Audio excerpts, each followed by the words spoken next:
നന്ദുകുട്ടാ കപ്പൂന് കൊടുക്കണ്ടേ? തൊലി കളയാൻ പോകുമ്പോൾ നമുക്ക് അപ്പൂന് കൊടുത്തിട്ട് തരാം അല്ലേ? എന്നെടുത്തോ, ഒരെണ്ണം ഒരു കഷ്ണം അപ്പൂനിട്ട് ആ തൊലിയുടെ കൂടെ വെച്ചോ. ആ തൊലിയുടെ കൂടെ വെക്കാം. അങ്ങനെ എടുക്കുക. നമ്മളിത് അപ്പൂന് കൊടുക്കാൻ പോവാ. ഓ എന്നാടാ അപ്പു എവിടെ സ്ഥിരമായിട്ട് വരുന്നേ? ഈ കൊക്കോയിൽ അല്ലേ?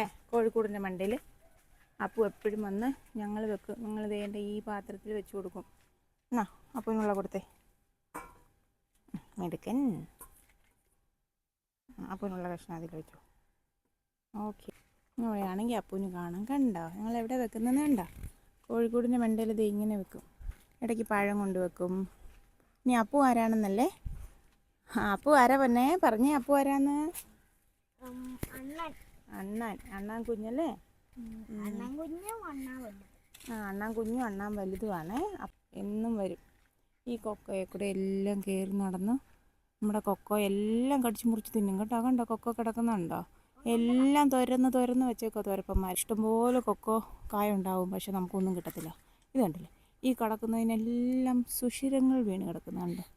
ഇതെല്ലാം അപ്പൂൻ്റെ അമ്മയും അപ്പൂൻ്റെ അപ്പനും അപ്പൂൻ്റെ അനിയത്തിയും ചേട്ടനും എല്ലാവരും അപ്പൂപ്പന്മാർ അമ്മാവന്മാർ അമ്മായിമാരെല്ലാം കൂട്ടിക്കൊണ്ട് വരും ഇടയ്ക്ക്. എന്നിട്ട് ഇത് മുഴുവൻ തിന്ന് തീർക്കുന്നേ. പിന്നെ പാവങ്ങൾ അവരുടെ ഭക്ഷണമല്ലേ, അതുകൊണ്ട് പിന്നെ ഞങ്ങൾ അതിനെ കെണി വെച്ച് പിടിക്കാനോ ഒന്നും പോകത്തില്ല. അല്ല അവരും ജീവിക്കട്ടെ. അങ്ങനെ കെണി വെച്ച് പിടിക്കുന്നതായിരുന്നെങ്കിൽ ഇത്രയും കൊക്കോ ഇങ്ങനെ സുഷിരങ്ങൾ വീണ് കിടക്കുമായിരുന്നോ അല്ലേ? കണ്ടില്ലേ മൊത്തം ഇവിടെ നമ്മുടെ വീടിന് ചുറ്റുമായിട്ടൊരു 3-4 കൊക്കോ മരമുണ്ട്. ഒന്നേലും കായ കാണത്തില്ല. എല്ലാ അപ്പവും ഫാമിലിയും കൊണ്ടുപോകും. അപ്പം നമുക്ക് ഇനി അങ്ങ് പോയേക്കാം. അപ്പോൾ ഇപ്പോൾ ഇവിടെ ഇല്ല, അപ്പു എങ്ങാണ്ട് പോയിരിക്കുക. റിലേറ്റീവ്സിൻ്റെ വീട്ടിലൊക്കെ പോയേക്കുമായിരിക്കും അല്ലേ?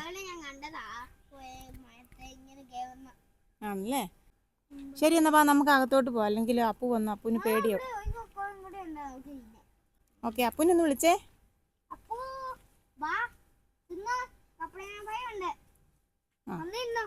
Okay, bye bye.